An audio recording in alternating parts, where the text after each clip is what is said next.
No hemos vuelto a ver el sol desde que llegaron esas nubes hace 5 meses. La lluvia para de vez en cuando, pero no hemos vuelto a ver el sol. Sabemos que hay día y noche por la iluminación del cielo, pero solo eso. Nos deja saber al menos que el sol está aún ahí.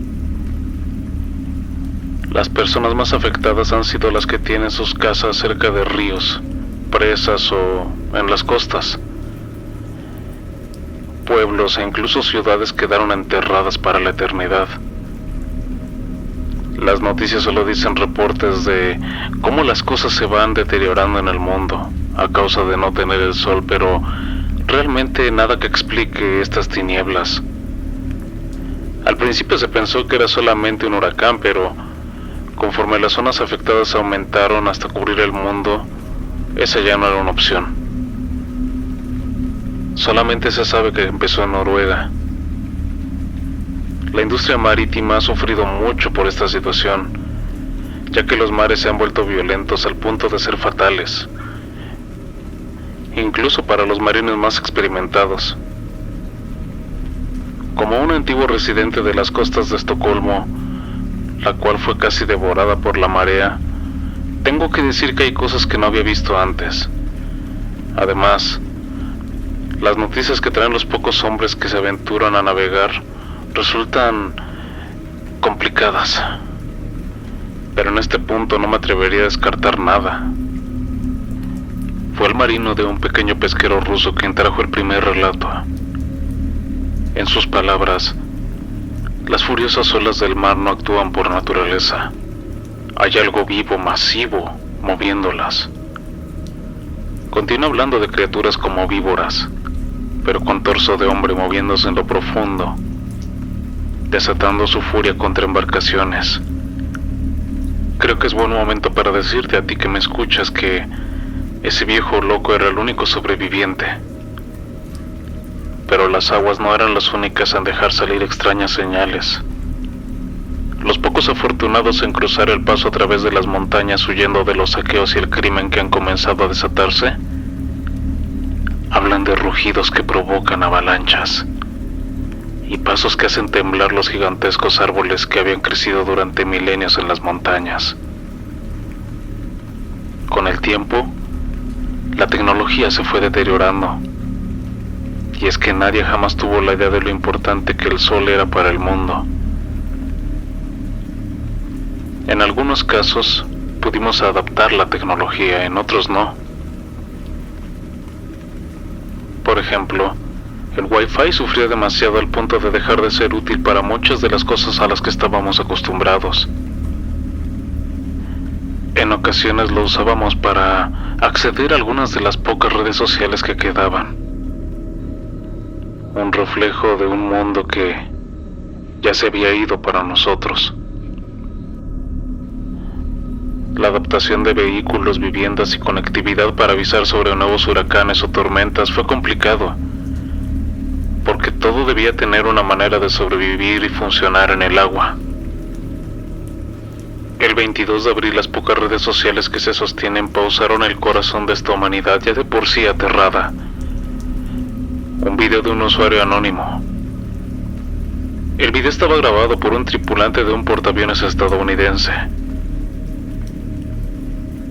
En él se captura el momento en el que el caos y el miedo se apoderaron de la tripulación que enfrentaba un huracán en alguna parte del mar. De pronto una explosión que de momento no es identificada retumba.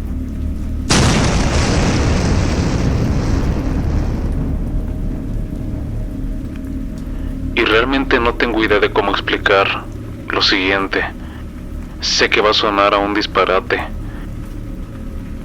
pero una titánica cabeza de serpiente negra ve desde las nubes a la embarcación. De pronto, una mano cuyo dedo fácilmente cubría el portaaviones sale del agua y lo aplasta. El video se corta.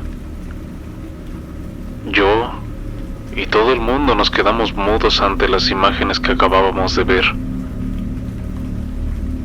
El mundo, el que apenas estábamos empezando a comprender y adaptar, ya no tenía ningún sentido. esa mano o esa serpiente en el cielo podrían acabar con ciudades en minutos por su solo tamaño. No tardó demasiado para que todos se volvieran presos del pánico. Predicadores y creyentes se congregaron para rogar por el perdón de Dios. Otros decidieron dejar esta vida por mano propia. Otros se resignaron y decidieron vivir lo que les quedaba en aparente tranquilidad. Cada quien tomó su camino.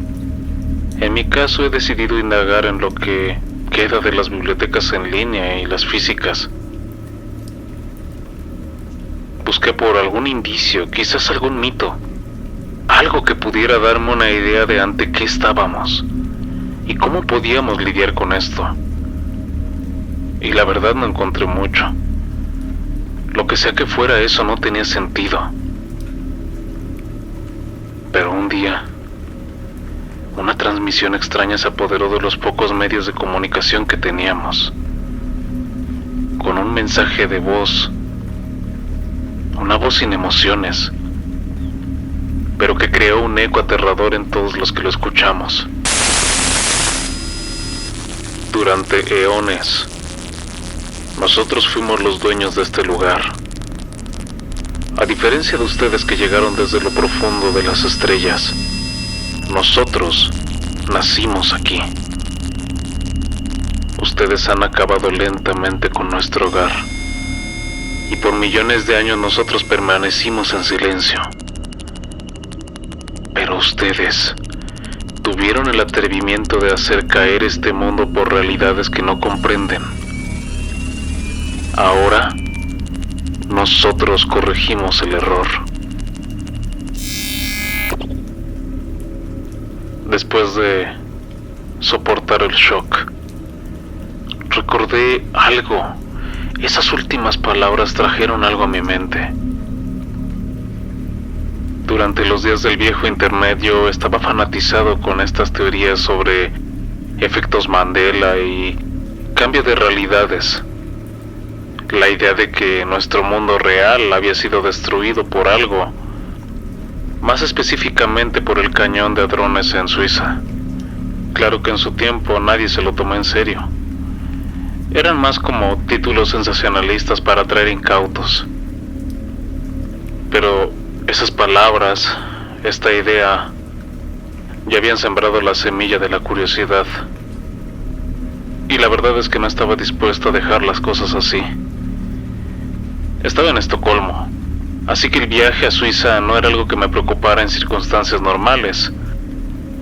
Y lo sé, estas no eran las circunstancias normales. Preparé todo en una vieja camioneta del extinto ejército que había modificado con el pasar de los meses. La volví prácticamente a prueba de todo. Tomé armas que fui recolectando en mis exploraciones por zonas militares ahora abandonadas. Y junté todas las municiones que tenía. Tengo que aceptar que ver el panorama nublado y sin gente me trajo cierta calma. Sé que no está bien, pero debo aceptar que durante años los humanos nos convertimos en un problema bastante difícil de cargar, hasta para nosotros mismos. Mientras atravieso por calles desiertas llenas de humedad, me doy cuenta de que no han quedado ni los restos de los habitantes de estos lugares. No pasó demasiado tiempo antes de tener mi primer encuentro con uno de estos titanes, si es que lo puedo llamar así. De la nada, un viento inexplicable empezó a arrancar los árboles del piso. Con todo el pánico que tenía, apresuré a llevar la camioneta al estacionamiento de un edificio antes de que también yo saliera volando.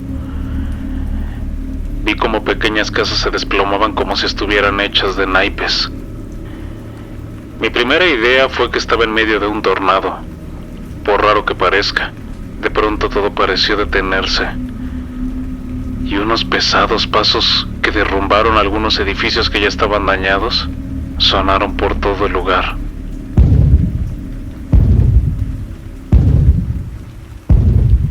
Por fortuna, donde yo estaba parecía seguir fuerte. Los pasos cimbraban el piso y un rugido como yo jamás había escuchado rompió todos los cristales del lugar y casi me deja sordo.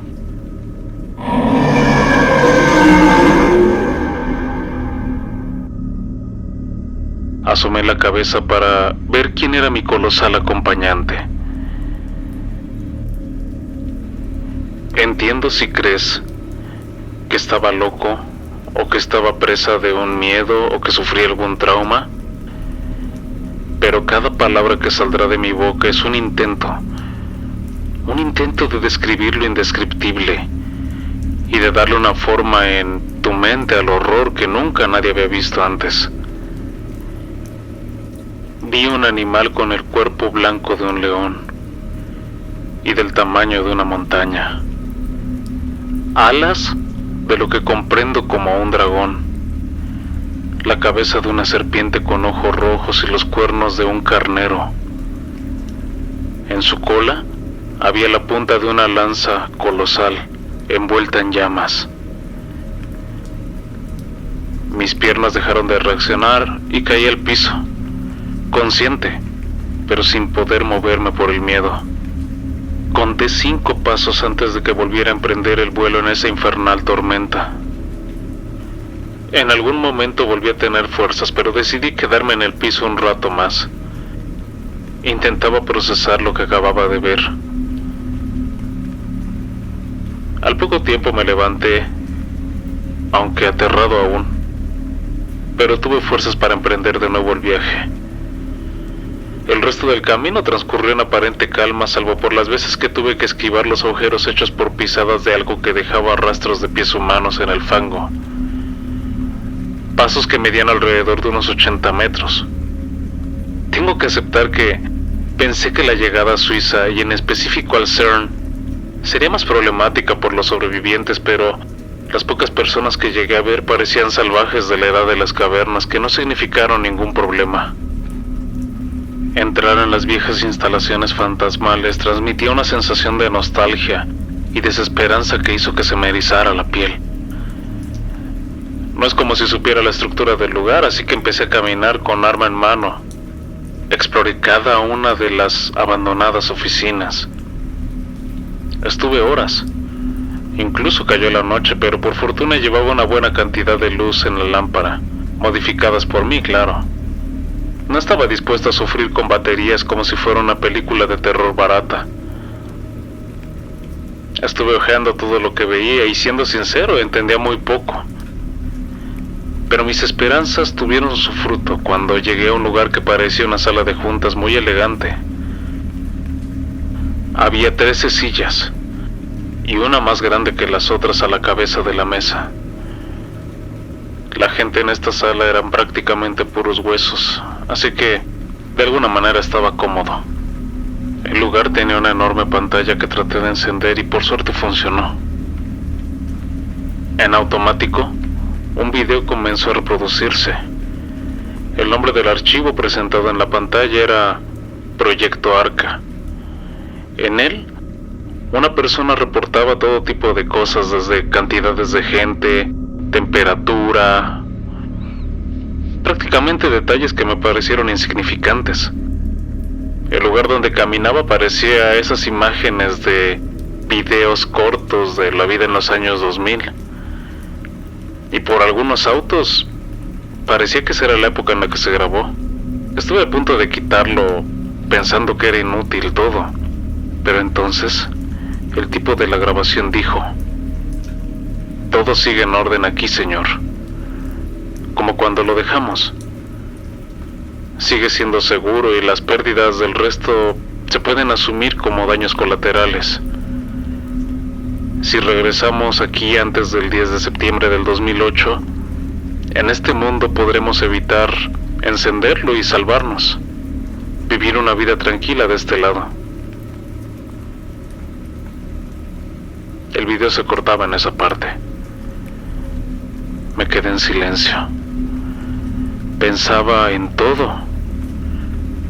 El mundo brillante desde el que ese tipo estaba grabando. Sus palabras parecían implicar que nos habían movido, que nuestro lugar de origen era ese. En En ese mundo no había estos malditos demonios que tenemos aquí. La gente parecía vivir en paz. A juzgar por mis esqueléticos colegas de cuarto, algo salió mal. No sé si alguien pasó, o solo el tipo de la grabación quedó viviendo en el paraíso del pasado, pero al menos ahora sé que hay un mundo donde es factible huir. No me queda más opción que seguir buscando y tratar de encontrar algo que me diga de dónde vienen estos titanes, o algo útil en contra de ellos, y en el mejor de los casos, investigar dónde pudo pasar ese tipo de la grabación. Puede que esa sea nuestra salvación. Este fue Oscar Barg, y espero poder seguir grabando.